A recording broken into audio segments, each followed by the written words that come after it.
So there is an old adage that if you're not at the table, you'll be on the menu. I think historically, for many decades, we as physicians, we were so entrenched in taking care of patients involved in clinical care and research, we never really thought about protecting our rights, protecting our livelihood, and really having an influence in the narrative of the evolution of healthcare in the United States. And that's number one reason why the electrophysiologists and other arrhythmia-related healthcare professionals and the patients we serve actually need to be involved in advocacy, because we have to fight for our rights. And that's the reason why heart rhythm advocates is very important. Well, there's definitely a need for advocacy in general because of the changing healthcare system in the US, with great demands on the physicians and the clinicians, but at the same time, the resources that we have available to us keep diminishing. The support is less, and we really need to advocate really aggressively to make sure that we continue to exist and that our patients have access to care, and really high quality care is what matters. And so the changing healthcare system is definitely one. And electrophysiology specifically, we have a wonderful field that keeps evolving with a lot of technologies and the advances that are happening regularly. And so how do we make sure that once these advances are made and technologies are found, that we can incorporate them into clinical practice and our patients can benefit from all those technologies? That's what we really need to advocate for, so that every patient can get the best care that they deserve. Well, HRS has done a lot over the last 45 years to advocate for our field, for our patients, to move us both forward. But over the last several years, there have been a number of terrible cutbacks in terms of reimbursement for many of the procedures we do. These cutbacks have been rather draconian and do not in any way reflect the long duration of training that electrophysiologists undergo and the types of procedures we do. To be honest, in many respects, I think electrophysiologists are the neurosurgeons of the heart. The amount of training we undergo over many years is equivalent to what people undergo when they do surgery on the brain.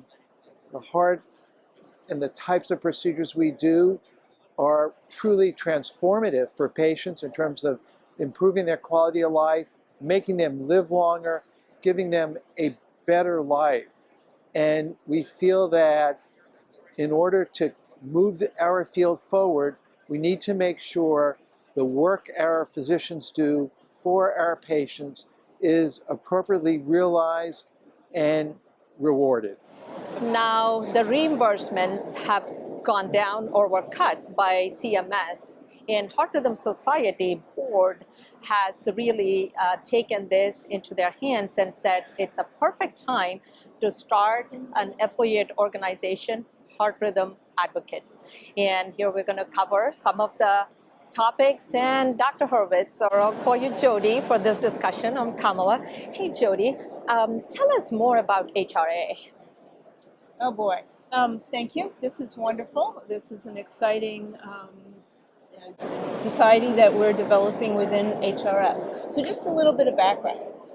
Understand that Heart Rhythm Society has been advocating for our patients, for our physicians, for all of electrophysiologists for well over 45 years. We have a very robust health policy committee that have been doing phenomenal work.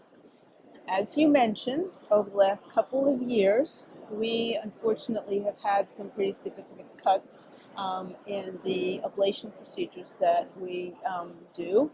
And we've heard loud and clear from our members at Heart Rhythm Society that they've been unhappy with this. We all worked very hard to talk to CMS and Medicare to see if we could actually help reverse this so that we can continue to offer our patients the kind of care and treatment that we think that they need. what we've realized is that, again, a little background on Heart Rhythm Society. It is a 501c3 organization, and that means that there's a limit to the amount of lobbying that we can do. We can form a political action committee, and we all started to think that maybe it was time that we reconsider doing this and change our direction within Heart Rhythm Society, and so we've developed Heart Rhythm Advocates. I'm not a clinician. I'm not an electrophysiologist. I'm a bioengineering researcher, but my entire career has been dedicated to working in partnership with clinicians. And so I'm constantly being made aware of the many, many aspects of the professional lives of my clinical colleagues that depend on things that are outside of our control and that are heavily influenced by the legislative bodies that govern our cities, states, and country.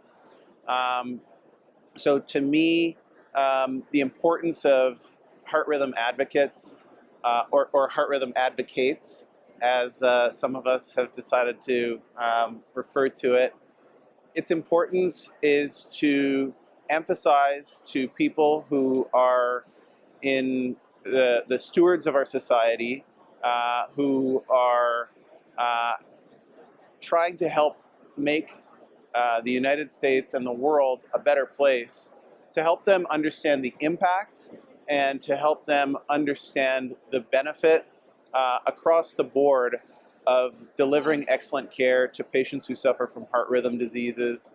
And then I think another really important piece that I'm quite passionate about as a biomedical research, whose research and career has been generously supported over the years through federal funding, I think that what we need to do is emphasize how important and how valued that support has been and how tremendously beneficial it's been to the people of the United States and to the people of the world. We have Dr. Tina Baconair, assistant professor from the Stanford University School of Medicine.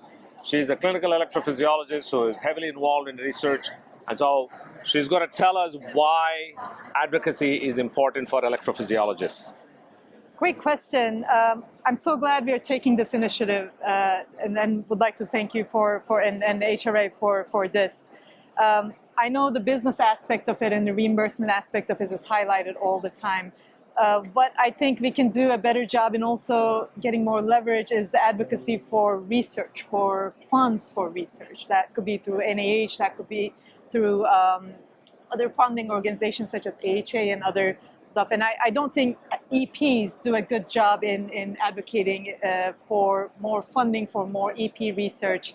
And I'm excited to see what opportunities we can have and what can we do more to be more local, more active on that. Focus more on preventative aspects of care. I think that's something that oftentimes there are not enough resources, enough dollars around it. So how do we really get those resources in our hands to help our patients, right? So the list goes on. And so Heart Rhythm Advocates is very excited to be born, to grow, and basically become an integral part of the voice of the healthcare professionals and patients of the field of electrophysiology.